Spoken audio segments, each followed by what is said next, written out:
बिस्मिल्लाहिर्रहमानिर्रहीम। आज हम पाइथागोरस थ्योरम को कैसे पढ़ाना है सीखेंगे।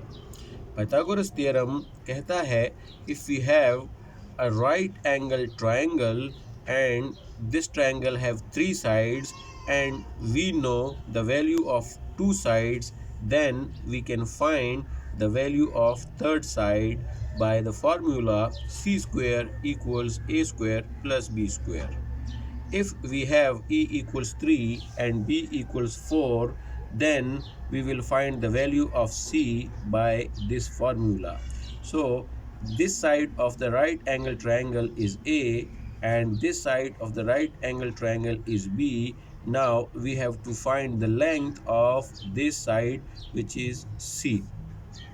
C square is equal to a square plus b square, and we have the value of a as 3 and the value of b as b. So c square will be equal to 3 square, it means a equals 3, and 4 square as b equals 4.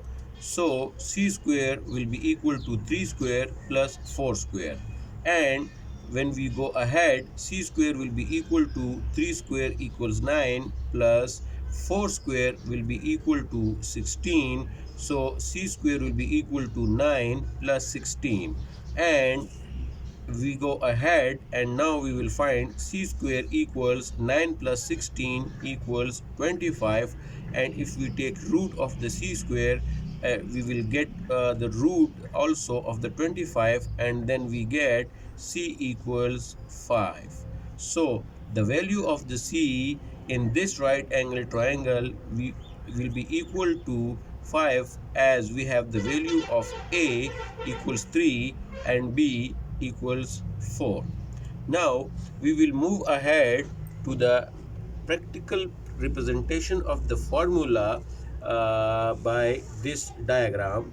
If you are going to see this right angle triangle, we have a side A and another side B, and the third side is equal to C. Now, if A equals to 3 inches, we will have a square is equal to 9 inches, and we will have 9 squares of 1 square inch. And if we have b equals 16 square inches, it means b will be equal to 16 equal 1 square inch squares.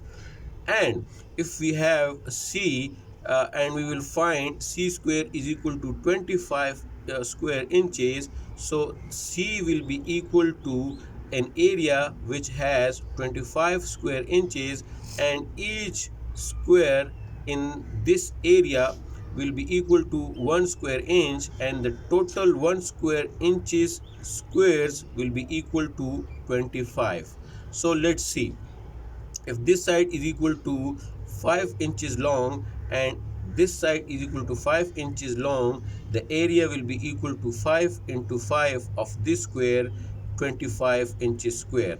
And this block has one side equal to 1 inch, so 5 blocks will be equal to in one row, and other 5 blocks will be equal to another row, and the whole number of blocks should be equal to 25, as one side of the block is equal to 1 inch.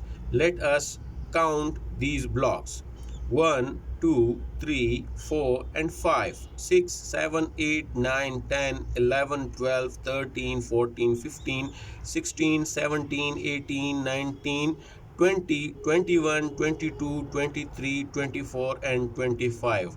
It means the area of the c square has 25 blocks, which has one side equal to 1 square inch.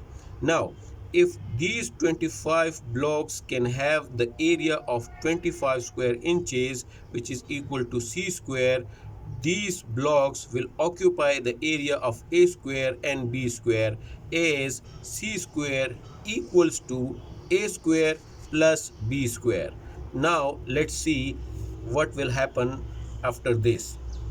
First of all, we will move blocks from the c square to a square, and then the remaining blocks will be moved to the other square which equal to b square. Let's see. We are moving blocks from the c square to a square, and we have the first row. Now we have the second row, and now we will get the third row. So as we know, a square is equal to 9 square inches, so we will get 9 blocks in the area which occupies a square. The remaining blocks are going to be shifted to b square, and we are starting the shifting process. First row is completed. Now we will complete the second row of the b square. Now we will move to the third row of the b square, and the last row of the b square is completed now, and we had 16 blocks in the area of b square. And look at the c square. We have an empty area of the c square, and all the blocks are shifted to a square plus b square. It means if c square equals to 25 blocks, it will be equal to a square blocks and b square blocks. A square has 9 blocks and b square has 16 blocks. So 16 plus 9 equals 25 blocks, which verifies c square equals a square plus b square. Thank you.